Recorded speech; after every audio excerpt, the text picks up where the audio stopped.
চোখ ধাঁধানো এই মসজিদের নাম মসজিদ আল মুস্তাফা। এর সবচেয়ে বড় আকর্ষণ সামনের দিকে কালো রঙের মাধ্যমে ফুটিয়ে তোলা হয়েছে পবিত্র কাবা শরীফের আকৃতি। দেয়ালে সোনালী রং দিয়ে লেখা হয়েছে আল্লাহ তাআলার পবিত্র নাম আল্লাহ এবং তার প্রিয় বান্দা শেষ নবী হযরত মুহাম্মদ সাল্লাল্লাহু আলাইহি ওয়াসাল্লামের নাম, যার সৌন্দর্য দূর থেকে অবলোকন করা যায়।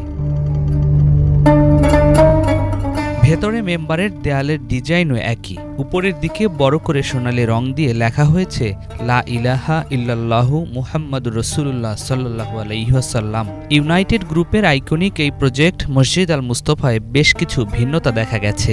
নামাজের সারিতে বেশ কয়েকটি বেঞ্চ রাখা হয়েছে, যা অন্য কোনো মসজিদে দেখা যায় না। কেউ ক্লান্ত হলে বসতে পারেন, আবার কেউ হেলানো দিতে পারেন।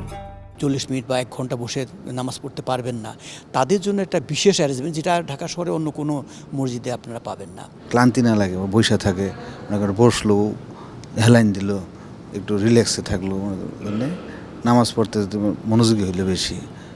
দীর্ঘ সময় বসে থাকলে তো একদম বোরিং ফিল করে। অন্যান্য মসজিদে এগুলো নাই। সৌন্দর্যটা অনেক সুন্দর করে ফুটিয়ে তুলছে। আমি আশেপাশে যতগুলো মসজিদ দেখছি, এত বড় করে স্পেস দিয়ে নর্মালি করে না। যারা হাইটটা দেখেন আপনি, বিশাল বড়। সবগুলো মসজিদে কিন্তু স্ট্যান্ড বাই ফ্যান দিচ্ছে, এখানে কিন্তু লাগেনি। কারণ কি, এখানে আপনি কিছুক্ষণ থাকলে আপনার ঠান্ডা লেগে যাবে। বসার একটা সুন্দর জায়গা করছে, কিছু মানুষ আছে বসতে পারে না। নামটাও সুন্দর, মসজিদে আল মুস্তাফা। সৌদি আরবের কোনো মসজিদের সাথে নাম মিল করে রাখা, এরকম টাইপ। আমি আসি ওই ঢাকা ইউনিভার্সিটির পশ্চিম পাশ থেকে। কিন্তু আমার মনের তৃপ্তি, এখানে একটা তৃপ্তি পাওয়া যায়। বড় মসজিদ আসলে একটা তৃপ্তি পাওয়া যায় আর কি। এই জন্যই আসি।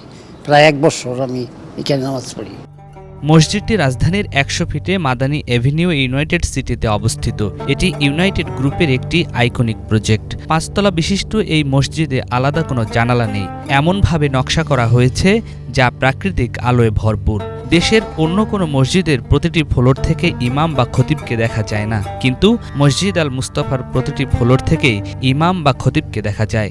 শুধু তাই নয়, নারীদের জন্য রয়েছে আলাদা নামাজের জায়গা। পুরুষ নারী মিলিয়ে একসাথে প্রায় 11,000 মানুষ নামাজ আদায় করতে পারেন। দৃষ্টিনন্দন সৌন্দর্যের কারণে এটি এখন শুধুমাত্র মসজিদই নয়, পরিণত হয়েছে পর্যটন কেন্দ্রে। দেশের বিভিন্ন এলাকার বিপুল সংখ্যক মানুষ প্রতিদিন দেখতে আসেন এই মসজিদের অপরূপ সৌন্দর্য।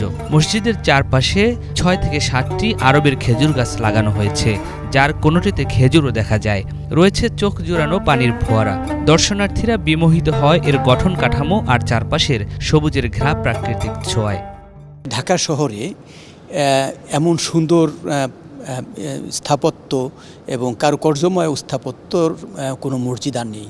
যেটা আমাদের জাতীয় মসজিদ বাইতুল মুকাররমকে আমরা সবচেয়ে সুন্দর বলতাম, কিন্তু এই মসজিদটা যেটা আল মুস্তাফা, এটার উপরে কোনো মসজিদ এখন আর নাই। এখানে আধুনিক স্থাপত্য শিল্পের একটা আপনারা আবহ দেখতে পারবেন, এবং এখানে ঢাকার একটা নিরিবিলি পরিবেশ সেইটা তৈরি করা হয়েছে।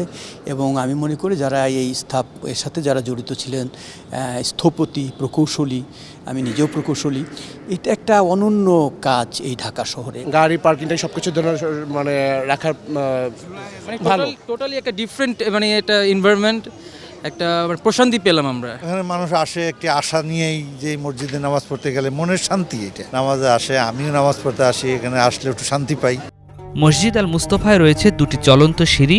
16 লাখ টাকা ব্যয়ে লাগানো হয়েছে ঝাড়বাতি, যা এখনও চালু হয়নি। চীন থেকে আনা হয়েছে মেঝেতে বিছানো কার্পেট, লাগানো হয়েছে উন্নত মানের সাউন্ড সিস্টেম। একটি সেন্ট্রাল এয়ার কন্ডিশনের মাধ্যমে শীতল রাখা হয় মসজিদকে। আকর্ষণীয় করে তৈরি করা হয়েছে মসজিদের অজুখানা, যেখানে রয়েছে বেশ কয়েকটি বেসিনও। যারা গাড়ি নিয়ে নামাজে আসেন তাদের জন্য রয়েছে স্বস্তি, কারণ মসজিদের নিচে বিশাল পার্কিংয়ে 105টি গাড়ি রাখা যায়। জনশ্রুতি আছে মসজিদ আল মুস্তাফার নির্মাণ খরচ 300 কোটি টাকার বেশি।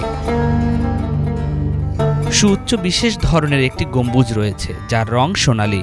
গম্বুজ ও পাশে থাকা বিশাল উচ্চতার মিনারের কাজ এখনও শেষ হয়নি। গম্বুজ ও মিনারটি মসজিদের সৌন্দর্য আরও বাড়িয়ে দিয়েছে। রাতে যখন মসজিদের সব বাতি জ্বলে ওঠে, তখন যেন তৈরি হয় বিমুগ্ধতায় ছোঁয়া এক অপার্থিব পরিবেশ, যে পরিবেশে মানুষকে উদ্বুদ্ধ করে সৎ পথে চলতে, সততা আর বিবেক দিয়ে গড়তে নতুন জীবন। নিয়াজ মাখদুম, বাংলা ভিশন, ঢাকা।